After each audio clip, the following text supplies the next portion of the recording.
opportunity, and I'm honored to have Dr. Rubenstein with us today to talk about ransomware reputation and regulation. Sorry for the little delay there. We are experiencing technical issues, but we figured out how to overcome that for now. Anyway, let's go ahead and get started. So for today's agenda, we're going to cover a couple different topics. The first topic is going to be who's attacking dental practices and why. So Dr. Rubenstein and I will kind of dig into where these attacks are coming from. Why are they targeting dental practices? Then we'll help you better understand how these attacks are actually being executed, because I think there's a lot of like philosophies and concepts, and I'll even say rumors and misunderstandings in terms of what is actually happening out there. We'll talk a little bit about the reputational and financial impact of these types of events. And then, of course, the things that no one ever wants to talk about, the federal, state, and civil implications of an attack against a practice. So we'll give you some good insight there. And then most importantly, we're going to wrap it up with how the heck do we prevent these things from happening, which I think is obviously the most important part of the presentation. So let's go ahead and get started. So a lot of people ask me this question. I lecture all over the country, to small groups, to some of the largest groups out there, and most of the national dental associations. And this is a topic of conversation that seems to be extremely popular. Like, where are these hackers coming from? Why are they going after me as a practitioner? So most of these attacks are in fact coming from Russia. So if we want to talk specifically about ransomware, a majority comes from Russia and Ukraine. China, Iran, and some other organizations often execute email based attacks where they're taking over email accounts. They're also involved in theft of data. And then Iran and North Korea often conduct financial uh, attacks. So think cryptocurrency heisting, access to bank accounts, wire fraud, things like that. But most of what I see in the cyberspace is related to ransomware or some type of fraud.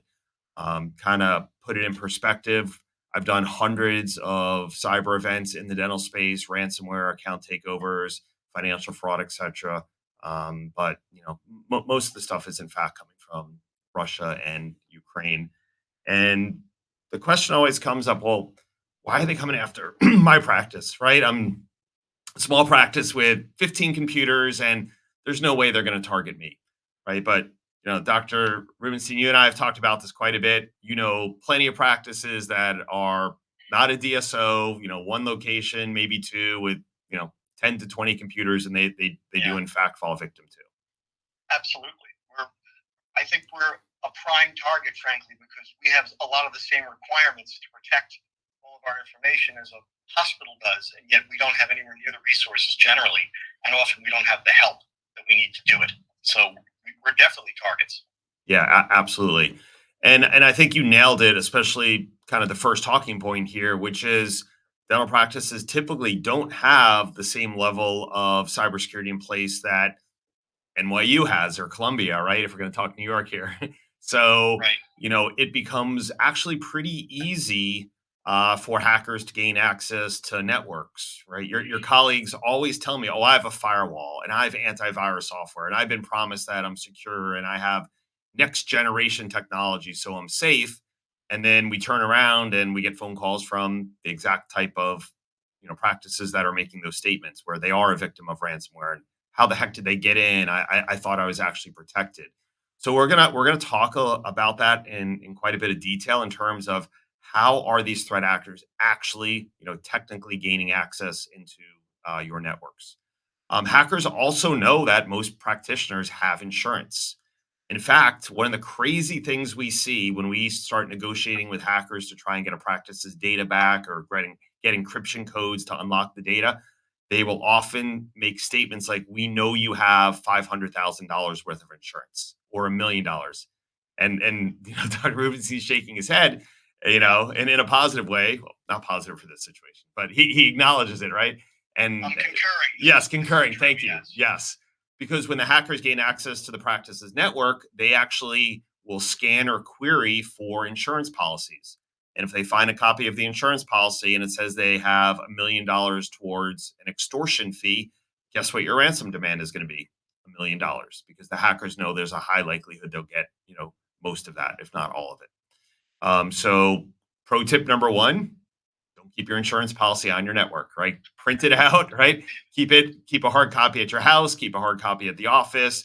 If you have a practice administrator or manager that's also responsible for that, he or she should also have a physical hard copy of it. Not just because the hackers can take it, but if your network is encrypted with ransomware, you won't be able to open that insurance policy. You're going to hope that you can get a hold of your agent to figure it out. We also operate, especially in New York State, in a highly regulated environment. So this is one of the things, Dr. Rubenstein really specializes in helping practitioners just like you understand the risks associated with an event at your practice, God forbid, but what are the legal ramifications? So we're actually going to talk about that in a little bit more detail. But why is it on this slide? Why are we talking about it now? Well, one of the things that I often see when I'm interacting with the hackers trying to negotiate a price to pay them in order to get the practice's data back is they will often quote the HIPAA laws. They will often say, well, you have HIPAA laws, you have to pay, we'll release your data and, you'll get fined from government, right? These are the types of statements that they make. So they actually leverage our own laws against us. I'm not saying it's right in any way, but unfortunately, they know the game really well. These are professional criminals. Any thoughts on that, Dr. Rubenstein? Yeah, well, it's a very asymmetrical sort of warfare. We're busy thinking about our patients. We're thinking about what they need, how to get them what they need, and this is not the first thing that we're. So when this happens, when you see something on your screen in your office that says that there's a problem, we don't have a built-in process. We have to think, what do we do now? Whereas if you've sort of been prepped and educated prior, you can sort of prepare for some of these things ahead of time, so they don't. It's still a surprise, but you at least know what to do. Right. Exactly. Yeah, like any type of emergency, right? Dental emergency, yeah, etc. Exactly. Just like a medical emergency, right? Like that, you prepare for it in advance. So when it happens, you know what to do. Most of us wouldn't know what to do if something like this happened. Right. Exactly. And then this is kind of a controversial statement, but the truth, I will tell you, almost every single dental practice that falls victim to a ransomware attack will pay the ransom, right? Because the hackers know how to inflict as much damage as possible and leave you in a position where your legal counsel is going to say, listen, it's not the right thing to do, but you don't have a choice. If you want to continue to practice, if you want to limit your exposure from lawsuits, etc., we do recommend you pay. And most of the time, so I see someone saying that they don't see the screen share and they don't hear anything. Oh, I just saw it. I just popped up on my screen. Gary Piper, can you just confirm that the screen sharing is active? I can hear you. Yeah. All right. All right. Well, keep going. I don't know if it's a one-off or not. So almost where were we going with this? Almost everyone pays because they don't have access to the data. Okay, so someone else responded. They're fine. So it must be a problem with Dr. Ray's computer. So the legal counsel will often recommend you pay the ransom in order to reduce liability. But there's another part of this, which is if all of your computers are encrypted, they will often access your backups, encrypt your backups so you have no recoverable data. In almost all cases we see, they do gain access to your cloud technology as well, right? So I think a lot of practitioners will say, well, all my data is in the cloud. I don't have to worry about this. But Doctor, you and I have talked about numerous cases where they leverage the practice's computers to gain access to the cloud environment and access to practice management through the practice's computers. And then the hackers download all of the patient records right out of their cloud software. So it's a gap in people's understanding of what the cloud is. It is in many ways extremely secure. However, we can get into it. And so if somebody compromises our credentials, they can get into it the same way we could. It's not like a magical safe space that nothing can be. It depends on us being protected also. That's right.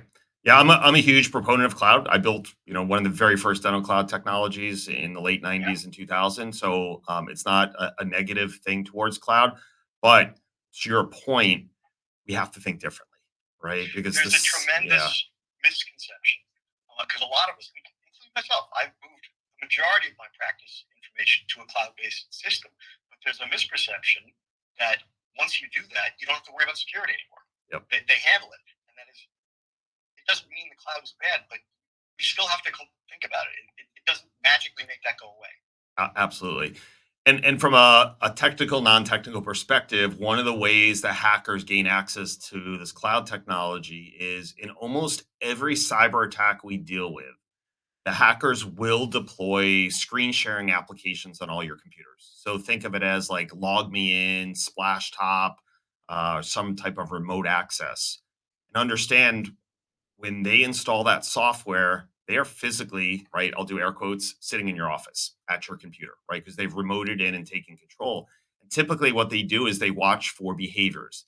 They'll monitor you for a couple days and realize, oh, Stacy at the front desk, 5 o'clock every single day, she's out. So at 5:10 before the computer locks, they're logged into the machine remotely controlling it. Maybe she left the practice management system open. Maybe she stored her username and password in Google Chrome. And the hackers just open up the browser, look at the browsing history, select abcdentalcloud.com. Google Chrome inserts the username and password, and they're in. Literally 10 seconds. That's it, right? They'll also look at every single thing else that's in your browsing history, what email systems, your banks, insurance carriers, etc. And now think about what happens next. Imagine if they start accessing all of your carriers, right? And looking at data there. These things often spiral out of control like you can't imagine. So to Dr. Rubenstein's point, it's so important we secure our computers regardless of whether or not we have our own server or in the cloud. Totally. All right. So let's get into how these attacks are actually executed. Because what I unfortunately hear from a majority of doctors and practice managers is, well, I've been told, they just get in through phishing emails. And I always tell my staff not to click on things. All right. So here's the real data. And I encourage you to kind of do your own research too to validate what I'm saying here. As I alluded to, we've done hundreds of these events. And when we do digital forensics on these events, which is kind of like a digital detective, we will almost always figure out exactly how the hackers gained access to the network. And there are two primary methodologies that they use, or two groups. One is social engineering, and the other is what's called vulnerability exploitation. I think most people are relatively familiar with social engineering. Social engineering started years ago before there were even computers, where someone walks up to your house and like, "Hey, we got an awesome sale on magazines for $2. We'll send you 20 of your most prized magazines." Right, Dr. Rubenstein, you remember these scams? And you give them $2 and you never get a magazine, or it might be 20. Right, I'm probably aging myself at this point, but and you right, and you never get the magazines, and you just gave someone $20 and they hit 100 houses in your neighborhood, and they walk away with a couple $100. And that's social engineering. It's a scam. Phishing has been around really since emails been around, right? So call it 20 plus years for most people, a little longer. And phishing is typically a non-targeted attack. So it's a spray and pray. A hacker will get a database of hundreds of thousands of email addresses, create something that looks like it's coming from American Express or Best Buy or Home Depot or Chase Visa, send out that email trying to solicit a click on a link or opening of an attachment. The problem we have here is that if you click on the link or open the attachment and interact with the attachment, you can download malicious payloads onto your computer. Now, I will argue that phishing isn't as effective as it used to be because most people are becoming pretty aware of these types of attacks and are mitigating this risk by just having awareness around it. Like, that's fishy. I'm not clicking on that. Where we really get into trouble is spear phishing. Now, spear phishing can present in a couple different ways. The first one that I see most frequently, and Doctor, we were talking about this one because it actually hit New York City about a month and a half ago and was ripping through the dental Right. community, like hundreds of doctors all got hit at about the Yeah. same time, was a specialty group had their email system compromised, and the hackers got into their email system and started blasting out emails to all of their referrals. And because those recipients were receiving emails from the actual mailbox of the sender, you really couldn't detect anything. Like you looked at it, you're like, oh, it's really from my friend Dr. Mary Smith, the orthodontist down this, down the block. And because you trust her and she wouldn't purposely try and send you something malicious, we had a lot of unsuspecting doctors interact with it. And what happened was it caused their systems to be compromised. So their patients, right, their contacts, it's the snowballing effect, right? Create a little snowball at the top of the mountain of the ski slope, and you push it down. By the time it hits, the bottom of the ski slope, it's a 2-ton snowball, right? And Yeah. unfortunately, this is what happens. It happens specifically. It affects us as dentists because we do communicate with our colleagues. About colleagues, vendors. We have all kinds of communications. If any one of them is compromised, then we don't even know it. But we can't. We shouldn't be trusting an email we get from them, but we just don't know it, and it seems perfectly innocent. It's that's a real problem because that's not a typical phishing defense would protect you against that. This is an email coming from somebody you know. Yeah, it's a very, very targeted kind of personal thing because you have a relationship with that person. Right. And unfortunately, what happens is, to Doctor's point, people do interact with it. They click on the link, right? They open something, and we hear a lot of times, clients will call us or a victim will call us, be like, "Oh, I got this email, I clicked on it, but I think I'm okay because nothing happened." Right? And then we'll deploy very sophisticated software, and we're like, well, unfortunately, something pretty bad did happen, right? The hackers deployed this type of malicious code that is now talking to servers in Russia or Ukraine. You have the ransomware executable on your network that we found. They installed screen sharing apps. Sometimes they'll install 2 or 3 different screen sharing apps in order to try and evade detection from the IT companies. So this isn't as simple as a lot of people think. I would say a year or two ago, if you clicked on something and nothing happened, typically that's accurate. But now they figured out how to evade most of the computer's defenses and most of the traditional antivirus software that we see in dental. So my recommendation always is if you accidentally interact with an email, no problem, right? We understand that mistakes happen. You have to do something about it. You can't just be like, maybe it'll be okay.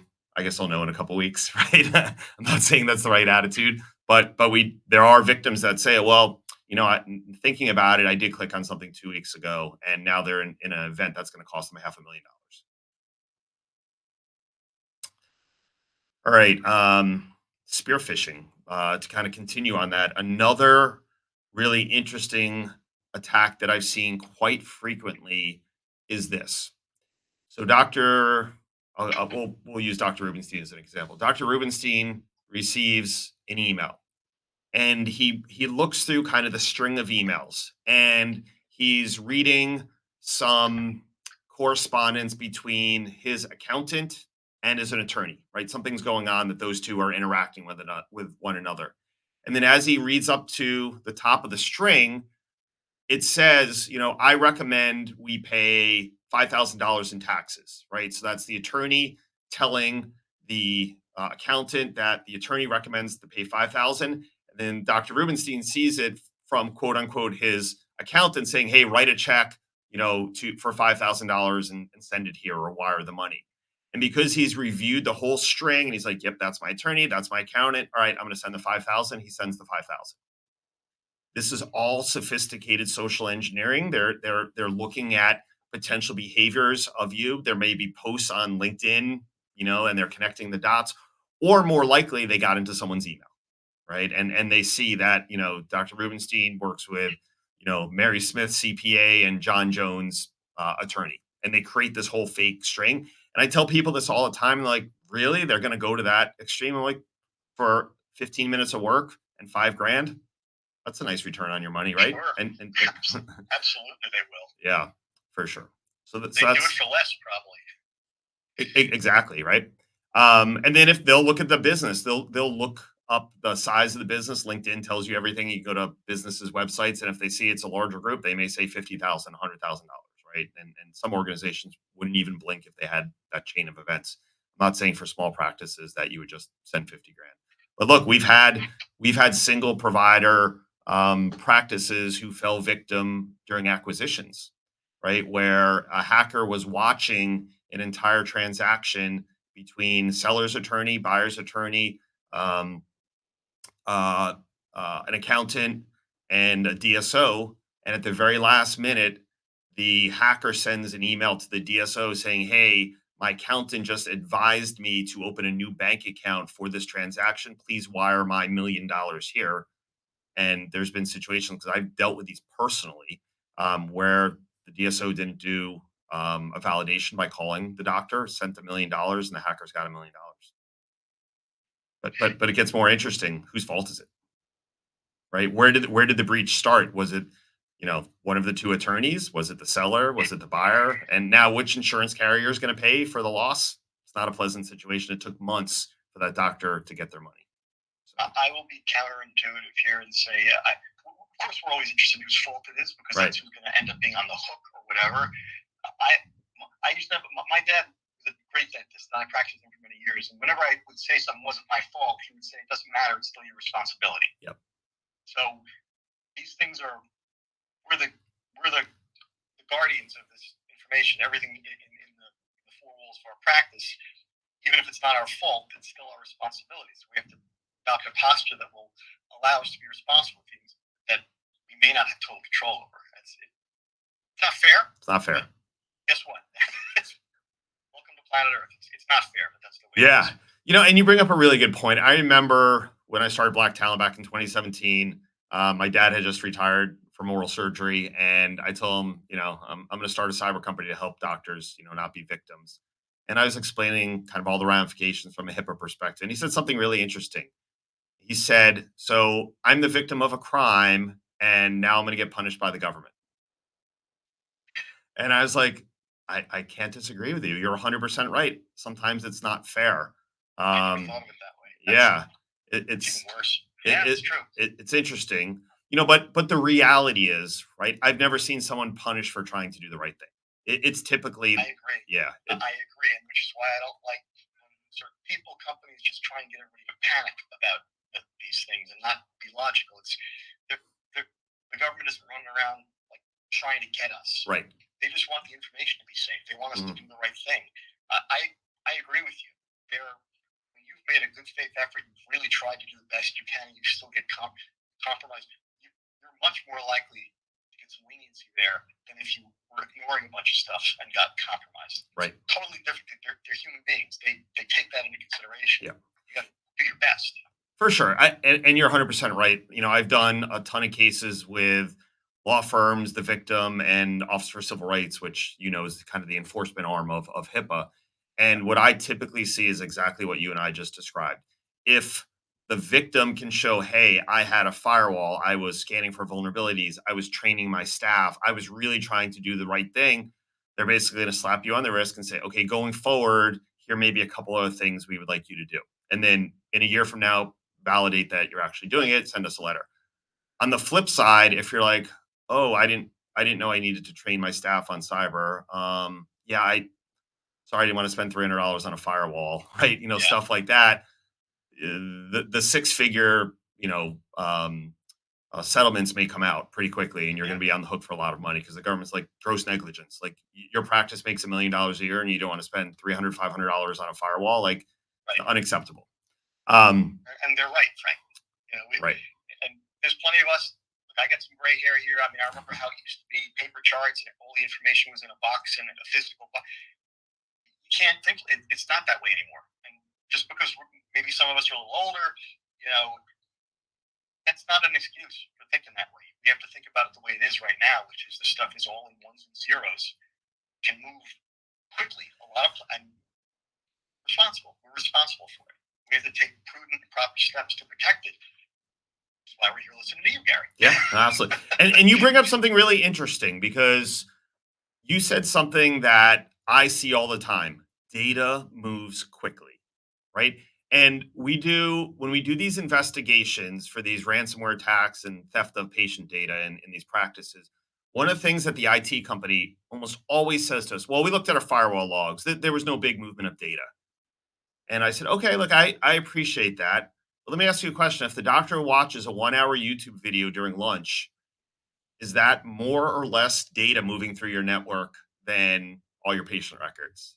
And there's just dead silence because they know the answer already. There's no way to detect that. Right. And we'll talk a little bit more about that in a minute. So vishing is basically a phone call, right? So I won't get into all the details, but about a year and a half ago, the FBI, along with us and the American Dental Association, sent a very urgent alert to all the state dental associations, warning them that hackers are now calling dental offices, pretending to be a patient and then transferring a malicious file that the front desk staff is going to open. Right, this was successfully executed against the plastic surgery market, resulting in hundreds of victims. But they were able to pick up chatter per se, indicating that in this case specifically, the oral and maxillofacial surgery market was going to be targeted, but it would spread. So the message was sent out quickly. It did avoid a lot of mess, but there were absolute victims in the dental space that fell victim to a phone call from someone that was like, "Hey, I'm a new patient. I can't use your online patient registration form. Send me the forms." They would pretend to fill them out, transfer the file back to Stacy at the front desk. Stacy would open it, and boom, ransomware.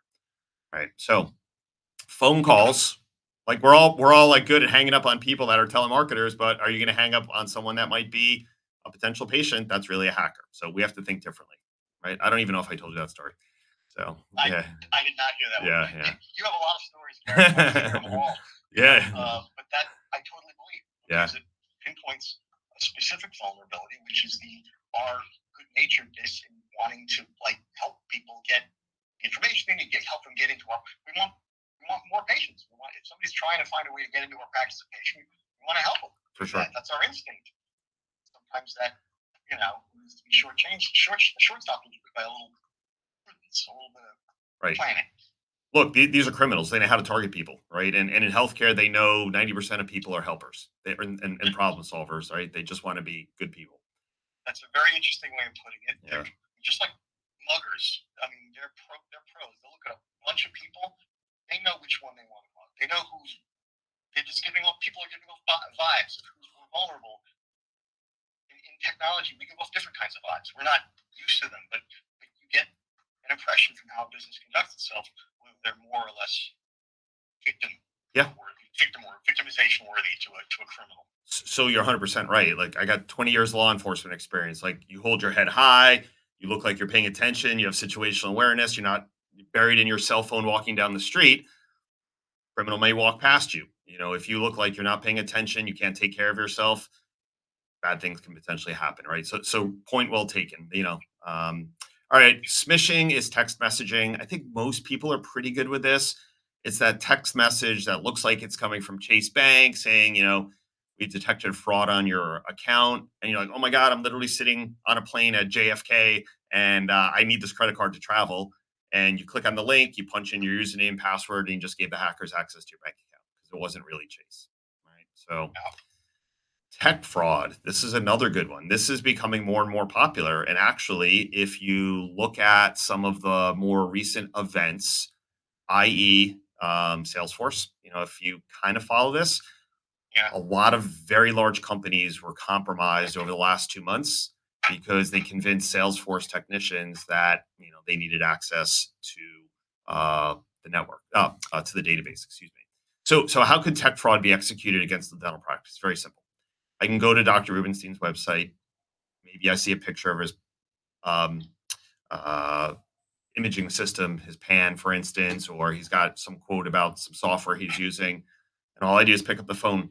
Hey, this is Dave from ICAT. And I just spoke with Dr. Rubenstein the other day at the Greater New York Dental meeting. And I need to install an update for him. Can you set up remote access? And you can ask him. He's expecting this call, right?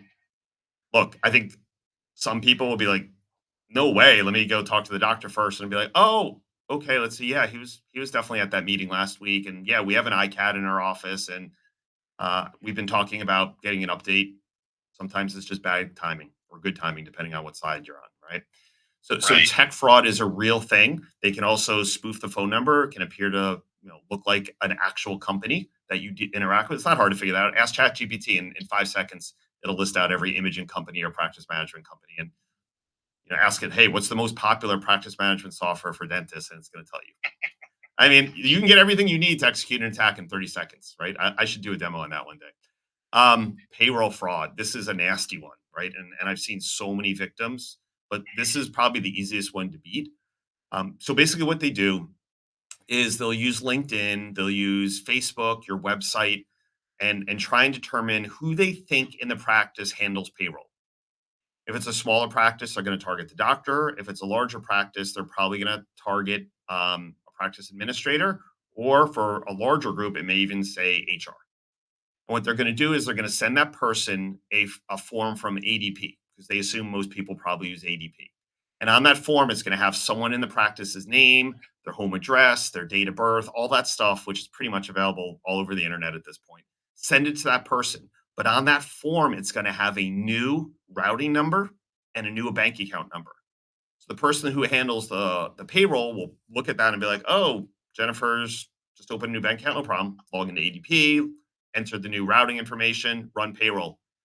A couple days later, Jennifer's like, "Hey, Doctor Mitch, I didn't get paid. What's going on?" "Oh no, I got your request for your new banking information." And then she says, "What do you mean? I've had the same bank account for 20 years. I never opened a new bank account." And then doctor prints out the piece of paper. She's like, "That's not my handwriting. I never sent that to you." But they created an account that says, Jennifer Smith, but it's not her real email account. It just says Jennifer Smith. I've seen hundreds of thousands of dollars in the dental space, you know, disappear because of stuff like this. And sometimes by the time you figure out you're not getting your money back, it's going to be on you. Bank fraud. I think we kind of covered that already, but typically emails that come in purporting to be from a bank. Look, it's not hard. You send out 100,000 emails. I bet you could probably get 25% correct information if you just target the major banks: Bank of America, Citibank, Chase, stuff like that. Someone's probably going to say, "Oh, I have an account there." All right, so that's social engineering. So social engineering accounts for about 60% of all attacks. Vulnerability exploitation is about 40% in the dental space. We have some very, very rare circumstances where it's an inside job, right? Where an employee specifically causes a ransomware attack or steals data and sells it. Very, very rare though. But in larger corporations, it is a possibility. So, what's a vulnerability, right? A vulnerability is a defect in a piece of hardware or a piece of software that threat actors will use to break into your network. So think of this, your firewall. I hope everyone has a firewall. I think a lot of people assume they do, and I unfortunately find out sometimes that they don't have a firewall. So challenge number one would be fire off a text message or an email right now and ask for the make and model of your firewall to confirm you actually have a firewall and not just a modem from Comcast or Verizon. So a firewall has software on it. That's how it works, right? A human wrote the software. That may change in a little while with AI, right? So, a whole other presentation. But a human Yeah. wrote that software. So, what hackers do is they try and pick the lock on that firewall by finding a defect in the coding of that software on the firewall. So think of them as kind of like picking that lock on your door. It might take them, a minute if it's a crappy Home Depot lock, or they may not be able to get into it if it's a $2,000 deadbolt and they're just going to walk away. But since humans wrote the software for that device, hackers are constantly finding mistakes in the coding. And what they do is when they scan your firewall, they can often say, "Oh, this appears to be a Cisco firewall or a Fortinet or a Sonic wall. Oh, I know that if they haven't updated to the latest version of that software, I can run this hacking tool against that firewall. And that firewall will say, "Oh, I don't need a username and password. Come right in." And the next thing you know, they're on your server. I will tell you, sometimes this just takes a couple of minutes. Do a little Google search on Sonic wall vulnerabilities. Do you know how many hundreds and thousands of businesses have been victimized by these types of vulnerabilities, including numerous dental practices? They have this $500 firewall. It was misconfigured. The software wasn't updated. The IT company, opened up a port that allowed a hacker to get in. These are all things we are constantly having to unfortunately deal with. And the doctors are losing their minds because they're like, well, I thought I did the right thing. Okay, you did, but it wasn't being managed properly. It's like anything, you know. Buy an expensive car, you don't know how to drive it. The next thing you know is you're one of those videos where you're spinning out and crashing into the guardrail rail and crash your $100,000 car.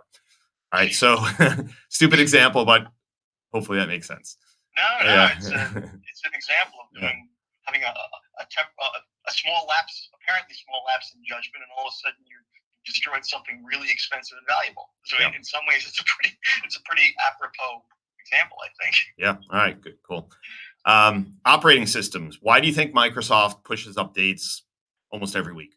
Because hackers are figuring out ways to exploit Windows 10, Windows 11 applications from Microsoft. The same thing applies for Google products, Adobe products, etc. So what happens is these types of defects are not being monitored by, I'll say, almost all IT companies. And if a hacker lands on your network, they're going to exploit this vulnerability. And the next thing you know, they've gained administrative access to your workstations. They've gained administrative access to your servers, which means they own everything at this point, right? And I've seen them take as little as 10 minutes to have complete control of a dental network and go completely undetected, right? So vulnerability exploitation is a major, major problem. The other thing I'll challenge you to do is go to LinkedIn or Facebook, search FBI cyber division, and they are constantly posting information about the importance of identifying and eliminating vulnerabilities on your networks. It is probably one of their number one posts, and they'll tell you the various groups and often how they're exploiting these vulnerabilities. Homeland Security, Secret Service, right? Organizations like us, from the private sector, are posting the same thing. But you know what I hear from IT companies all the time? Oh, we have a firewall, so we don't worry about that, right? Or we have patching, so it patches automatically, so we don't worry about that. And then you find out, oh well, guess what? Your patches haven't worked in the last 6 months, for some reason. All right, let's move on. So there is something that is sometimes difficult to stomach, so we just kind of have to get it out there. The financial and reputational impact. This is as real as it gets, right? So, as I alluded to, I've done hundreds of these. So this isn't read an article or listen to a podcast. This is real world experiences. I will tell you, even if you are a small practice, let's say 15 computers or less, that's kind of the definition now of a small practice. Single provider, 15 computers or less. For most ransomware events, your cost will be over $250,000.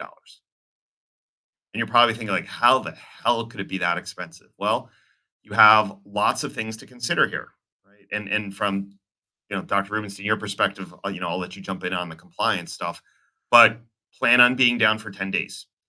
You know what I hear all the time? Well, my IT company said they'll get me back up and running in 4 hours. I have never seen it. I've done ransomware events on healthcare orgs that generate, $250 million a year. They can't get back up and running. I've done ransomware events with practice with 5 computers. Can't get back up and running in a couple of days. It's just typically not possible because of the extent of damage that the hackers will do to your network. Now, in rare cases, sure, you can be up and running in 2 or 3 days. That is not the norm, right? They will impact every single computer on your network to the point where your IT company has to format the hard drives and rebuild your entire practice from scratch. So that's how bad it typically is. That's the standard operating procedure for network recovery: wipe and replace. I would actually Yeah, think it's suspicious, frankly, if my IT company even made a prediction. yeah, Yeah, it'll take this long to get, because they're pretending to know something they don't know. There's a wide variety of levels of quality and diligence in IT companies. In yeah, fact, some of them will imply that you don't need any additional help. My IT company put me in touch with you when I asked about security questions. I mean, so you depend on your IT company for a lot of advice. You got to make sure you're getting good advice from them. That's for what you need when you don't. It's yeah. important. One of the things we're paying for. Right. And look, I think your analogy or your example can apply to the healthcare space. Um, think of a cardiologist versus a cardiothoracic surgeon, right? I mean, they're both doctors. They both work on the heart, but the cardiologist isn't cracking your chest and doing a heart transplant. Right. And it's the same thing. Dental's the same way. Um, Absolutely. I think that's a great analogy. yeah, You need a cardiologist if you got a heart issue, and you want one who's going to tell you, okay, now you need to go. You need this person over here to do this thing that I can. They need to know what their limitations are and what they're good at. It's very important. for sure. And we're actually seeing, which is fascinating, we're seeing a shift in terms of what legal counsel is recommending to their healthcare clients. I lecture all over the country with some of the biggest law firms, and the attorneys are all kind of saying the same thing. You have to divide these resources. You should have one company doing your IT, and then you should work with a second company to do your cyber. Because what I challenge everyone all the time, and I'll do it on this webinar, is this very simple question. Has your IT company ever said, "Hey, Dr. Rubenstein, here's a document where we suck in all of our security holes"? I mean, it sounds ridiculous to even ask that question, but if no one's ever shown you a document like that, there's no true visibility into where you have risk. You can't just assume that everything is light and tight. So, and what's actually happening now, unfortunately, is at the end of these incident response cases that we're doing, you know what legal counsel will ask the doctor? You want to sue your IT company? And I'm not saying it's right, so don't misunderstand what I'm saying, but someone's going to have to pay for all this damage. And I predict that the insurance carriers will start suing the IT companies soon, right? We've already seen the first case. So anyway, so compliance, right? We'll dig into this in a couple minutes here. Class actions. So this is going to be the most shocking thing I will say on this presentation.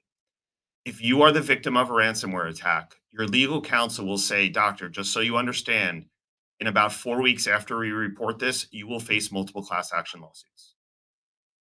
Right? The most recent one I wrapped up a couple of weeks ago, 3 location group in the Northwest. And within 2 weeks of them filing with OCR, they were served with multiple class action lawsuits. And I'll say 3 locations isn't medium or large; it's on the smaller side. But you can look at this up yourself. If you go to classaction.org, you can start flipping through all those class actions and you will see multiple dental practices. Some of them just single doctor, single provider that have been served with lawsuits. Reputational issues. If you are in a community that is high net worth, you're dealing with, patients who are, we'll say famous, right? Especially a lot of dentists in the city deal with that. Um, Having their information compromised is not going to be a good situation. And then if you work with children, right? You can mess with me, you mess with my kids, we're going to have a very different conversation. So if you're pediatric orthodontist, GP dealing with children, the parents are going to come, right? They're going to post stuff in,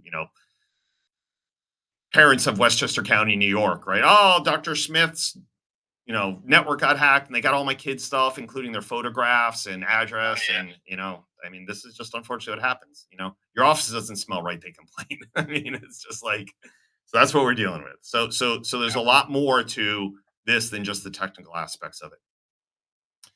So this is kind of all you, Dr. Rubenstein. So if you want to take a little shot at this, right? The regulatory issues. Yeah, I mean they're complex and they keep changing, and especially things like notification issues.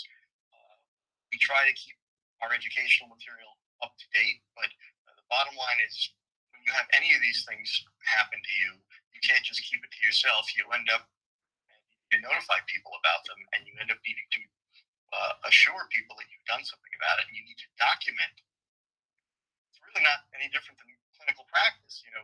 What I do with a patient doesn't necessarily matter as much as you know making sure that it's well documented. So if something happens later, I can go back to that documentation. So these are a lot of the regulations are a pain to deal with.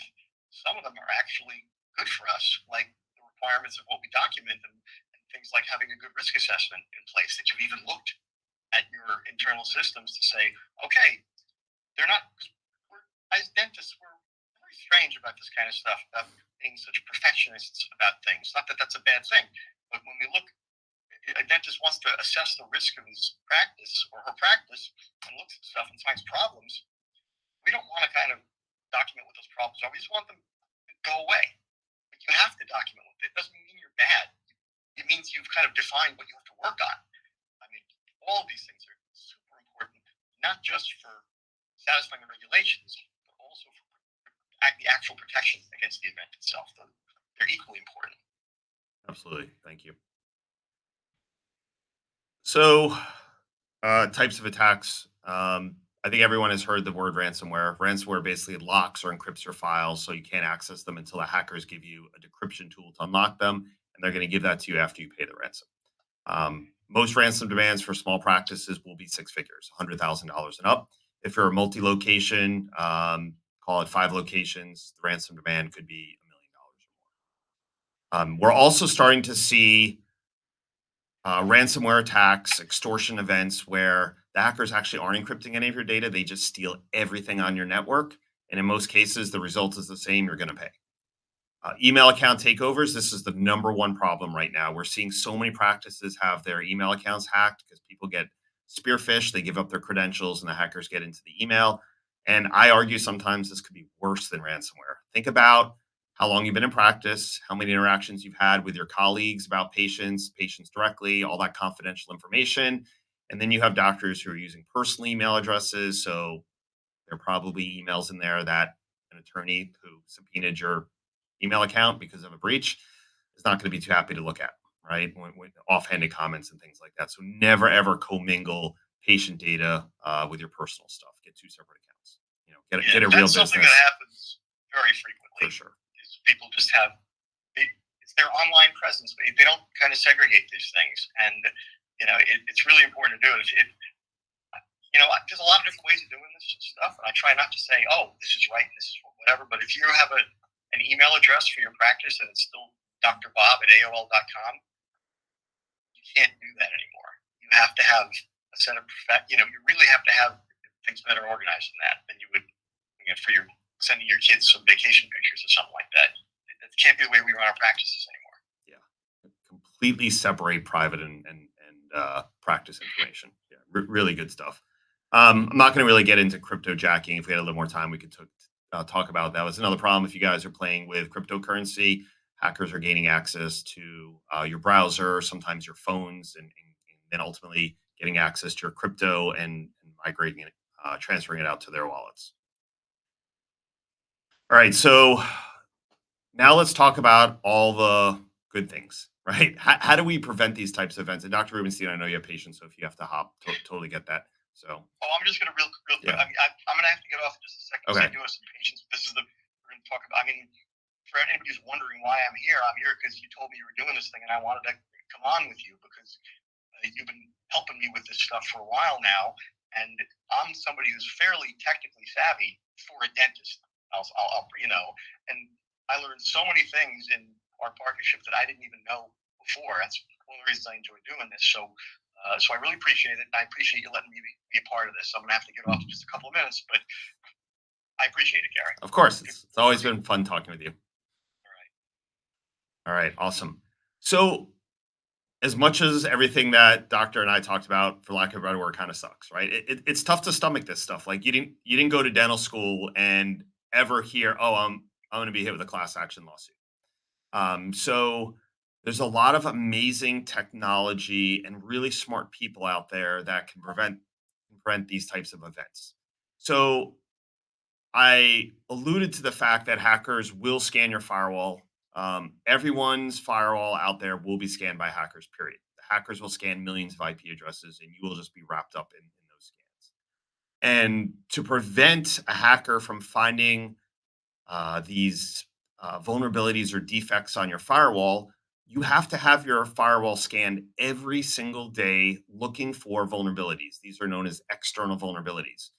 So a company like ours leverages very sophisticated software that's going to hit your firewall and attack it as if a hacker was attacking it. And if there's a defect detected, then an alert is immediately generated and sent out to the IT resources at the practice, letting them know, hey, you've misconfigured the firewall. There's a vulnerability from SonicWall on the firewall. You need to patch this firewall immediately.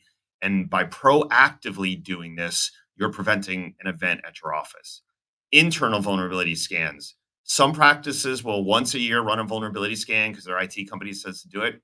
What I tell practices is just whatever you're paying for that, take that money, put it in the fireplace, and light it on fire. It is completely useless, right? You need to be scanning your computers every 4 hours for vulnerabilities. Hackers are able to create malicious tools now in just days. And if they land on your network and you have vulnerabilities that they can exploit, it's game over. They will have full control of your network in minutes to hours. So, make sure that these vulnerability scans are being conducted every 4 hours. Port scanning. So, ports on a firewall are pretty simple. They're kind of like doors and windows in a building that can be opened and closed to allow people to come in, people to leave, air to come in, air to go out in concept, and ports allow data to come in and come out for various reasons. And unfortunately, what I see a lot of times is for some reason the IT resources opened a port, they never closed it. They improperly configured it, didn't secure it properly. Hackers will find those ports and gain access to your network very quickly. Penetration testing. This is the gold standard for security, right? So our firm every 6 months conducts a penetration test on all of our clients. This is when an ethical hacker assumes the role of a cyber criminal and actually tries to break into your office electronically, right? Similar to like you hiring a criminal to come in and like, hey, break into my office. I don't care, how you get in, but show me where I have some weaknesses so I can fortify that. Cybersecurity awareness training. You heard Doctor and I talk about that. This is required under federal law. You have to have a training program in place that teaches all the doctors and team members how to identify the various forms of social engineering attacks that we discussed, and teaches them and basically empowers them so they don't become a victim. So, autonomous remediation and patching. You heard us talk a lot about how hackers will exploit vulnerabilities. So, what autonomous remediation does is it instantly identifies, for instance, that Google Chrome that needs to be patched, that Microsoft Windows, that Adobe software. It identifies those types of software that needs to be patched because it has a vulnerability. And the platform will automatically patch and remediate that vulnerability so it's gone. So we can tell you, hey, we found that all your computers had a vulnerable version of Google Chrome, but don't worry about it. We fix that for you, right? That's autonomous patching and remediation, right? So these are all proactive measures. Understand we're preventing anything from happening in your practice that is bad. Reactive basically means someone lit the fuse and a bomb went off, right? And on your network. So, how do we minimize or prevent further damage? And this is unfortunately where most IT companies live. They're like, well, if something happens, I have antivirus software, so it'll stop it. So here's the first gut check: hackers can evade antivirus software. Hackers can remove antivirus software from your network. They can buy many of the same tools that you have, teach themselves, and build tools to evade it. And the only indication that your IT company has that you were attacked was when all your files are encrypted, or there's a ransom note on this network or on your network. So, how do we try and minimize damage? Well, there's some amazing technology out there called managed detection and response that leverages artificial intelligence. The two primary and best technologies out there are Sentinel One, which is what we use, and CrowdStrike. Those are the top shelf for the tier one products that should be on everyone's network. But most importantly, is it needs to be managed 24/7. Almost all ransomware attacks happen over the weekend because they know the IT companies are not going to respond on a Saturday. And the other thing that needs to be done, it needs to be configured properly. Sometimes the IT resources will turn the dial down so much so it doesn't interact and cause any problems. And the hackers are able to then evade the technology. They're kind of like dialing back the technology so no one's bothering. Email security. There's some amazing AI based email security tools that will read your incoming emails. It'll determine if the language is malicious. It will determine if the links or the attachments are malicious, and it will automatically remove those emails from your inbox. It can also detect if your account has been hacked and lock the hacker out of the account automatically, once again, minimizing potential damage. Obviously, backups are really critical, but also understand if those backups are in the cloud, if those backups are attached to your computers, there's a potential that those could be compromised and you actually don't have any available data post attack, and you're going to be at 100% of the mercy of the hackers. All right, so the need for visibility, right? This is kind of what Dr. Rubenstein was getting at before he had to jump. I challenge everyone right now to this question. Do you actually know how secure your practice is? And if you think you're secure, how do you quantify that? So, one of the things that we have built is kind of this need for visibility dashboard. So, even if you are completely non technical, you can look at this, and right in the center of the screen, it says your cyber risk rating. Okay, in this case, Smile Dental of New York has a very low cyber risk rating of 13 out of 100. If they had a high cyber risk rating, it might say 90 out of 100, and it's going to warn them. So you, as the practitioner or practice administrator, you can come right into this dashboard, and regardless of what anyone is telling you, you can say to yourself, okay, I'm in a good place, or what the heck's going on with our network? Why is Black Talon telling us that we have such a high cyber risk rating?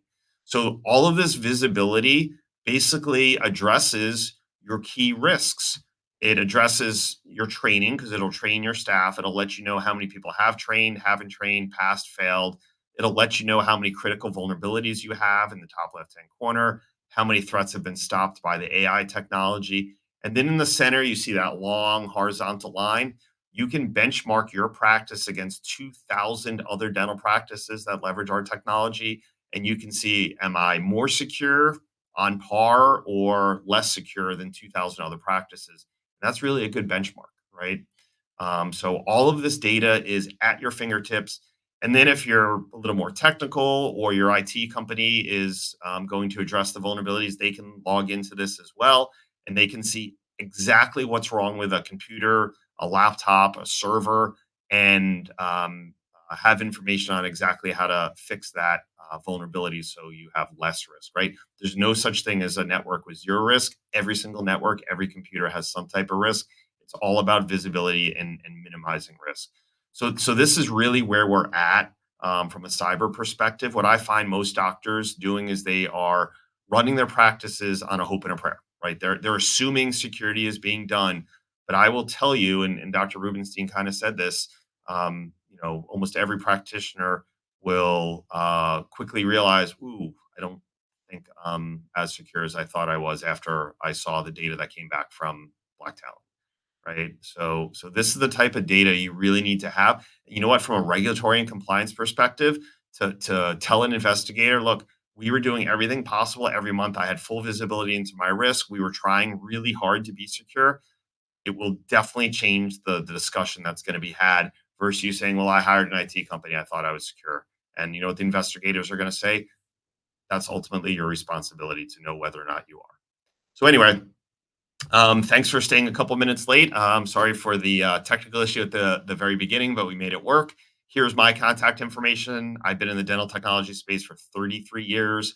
I am a wealth of information, and I'd love sharing my knowledge. So if you ever have questions, please feel free to send me an email, hit me up on LinkedIn. I post a ton of stuff on LinkedIn that helps from a security perspective and some really good tips. So definitely find me on LinkedIn and follow me there so you can read all the good content and articles that we publish.